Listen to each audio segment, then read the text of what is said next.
Hi everyone. Um, just a quick one today on editing in Luminar Neo. One of the things I'm not too happy about, and it's taken me a little while to find a relatively easy solution, is the inability to quite simply put a white border around an edited picture. Looked at several ways, all quite convoluted, and I've discovered what I believe the simplest way.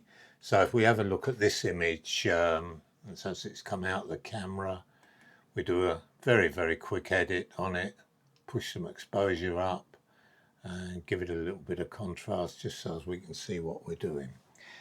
That's a full-size image without crop, and it's easy to put a white border around there.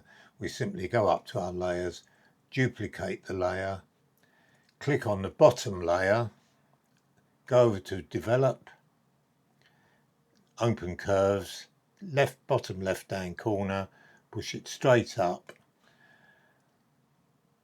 and now if we hide that one, hide layer, what we've got our white background that's exactly the same size as the original image. So we show that layer again, and now we can simply move it in, and lo and behold we've got a border. I normally eyeball mine. You can put a grid and have a third one there, but I find that sufficient. That works fine all the time. You're working, you don't crop the original image, but unfortunately when you crop the original image, this is what happens. So we'll just get rid of all of these changes. Right, so that's back to our original. Now if we go into edit and just do a very quick crop, let's call it a square one. So that's our new image.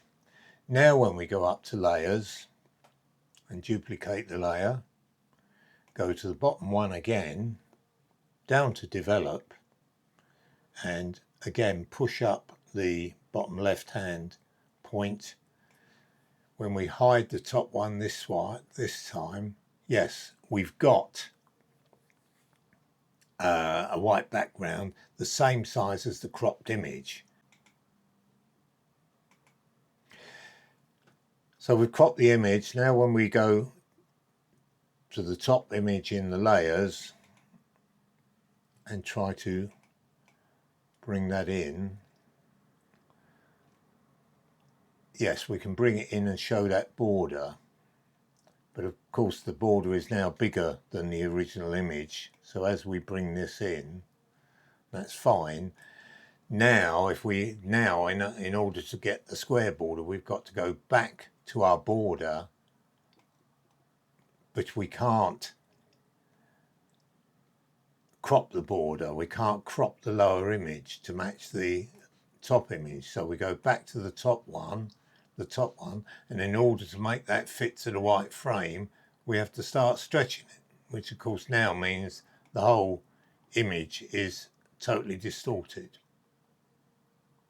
Got nice little tall people there.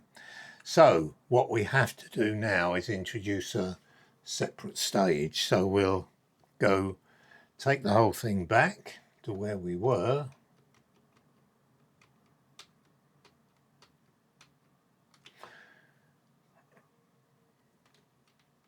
Right, that's our original image. Now, before we duplicate that now, we need to go back and do our crop. Again, make it square, crop. Now, in order to get a white background that is the same size as that, we now need to export that image. So we export it to new image. We just take it to temporary folder I've got set up. Select folder, to the full size, export.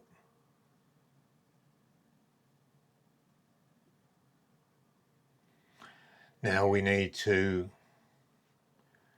go back to the catalogue, add a photo because we want to do that image separately, and there we are. Now we can go to edit again, duplicate the layer, make the bottom layer our white layer by going down to curves, pushing up the dark point, click back to our top one, and we can bring it in without distorting the picture. And that's it, done. So simple. Okay, it's a bit of a pain doing that extra step, but it's the only workaround that I've found. And if you've got several to do, obviously crop them all, export them all to the same folder, then you can bring in the whole folder with all the edited photos, crop photos that you want to apply borders to, and just work through them one at a time. So that's it. I hope you found it helpful. Give us a thumbs up if you liked it, and if you would like to see a few more tips on editing, particularly Luminar Neo, and for more bits and pieces about camping, photography, all sorts of things, whatever I get up to, because I've just got my fingers in loads of different pies. Just subscribe, greatly appreciate it. So thanks for now. Cheerio.